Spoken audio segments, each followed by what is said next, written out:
Match number 50 IPL 2024లో 50వ match అనేది Hyderabad Sunrisers versus Rajasthan Royals మధ్య హోరాహోరీగా జరిగినటువంటి మ్యాచ్లో ఒక్క పరుగు తేడాతో హైదరాబాద్ సన్ రైజర్స్ గెలవడం అనేది జరిగింది. హైదరాబాద్ సన్ రైజర్స్ టాస్ గెలిచి బ్యాటింగ్ ఎంచుకుంది. బ్యాటింగ్ దిగినటువంటి హైదరాబాద్ సన్ రైజర్స్ నితీష్ కుమార్ రెడ్డి 42 బంతుల్లో 76 పరుగులు నాట్అవుట్గా ఉన్నారు. ట్రావిస్ హెడ్ వచ్చేసరికి 44 బంతుల్లో 58 పరుగులు చేశారు. 20 ఓవర్లు ముగిసే టైంకి 3 వికెట్ల నష్టానికి 201 పరుగు చేశారు హైదరాబాద్ సన్ రైజర్స్. ఇక రాజస్థాన్ రాయల్స్ బౌలింగ్ విషయానికి వచ్చేసరికి అవిష్ ఖాన్ వచ్చేసరికి 4 ఓవర్లు వేసి 39 పరుగులు ఇచ్చి 2 వికెట్లు తీసుకోవడం జరిగింది.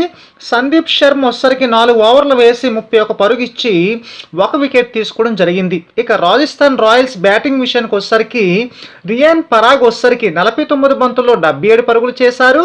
యశస్వి జైస్వాల్ వచ్చేసరికి 40 బంతుల్లో 67 పరుగులు చేశారు. 20 ఓవర్లు ముగిసే టైంకి 7 వికెట్ల నష్టానికి 200 పరుగులు చేసి ఒక్క పరుగు తేడాతో ఓడిపోవడం అనేది జరిగింది రాజస్థాన్ రాయల్స్. ఇక సన్ రైజర్స్ హైదరాబాద్ బౌలింగ్ విషయానికి వచ్చేసరికి భువనేశ్వర్ కుమార్ 4 ఓవర్లు వేసి 41 పరుగు ఇచ్చి 3 వికెట్లు తీసుకోవడం జరిగింది. పాట్ కమిన్స్ వచ్చేసరికి 4 ఓవర్లు వేసి 34 పరుగులు ఇచ్చి 2 వికెట్లు తీసుకోవడం అనేది జరిగింది. ఇక ప్లేయర్ ఆఫ్ ది మ్యాచ్ వచ్చేసరికి భువనేశ్వర్ కుమార్కి ఇవ్వడం జరిగింది.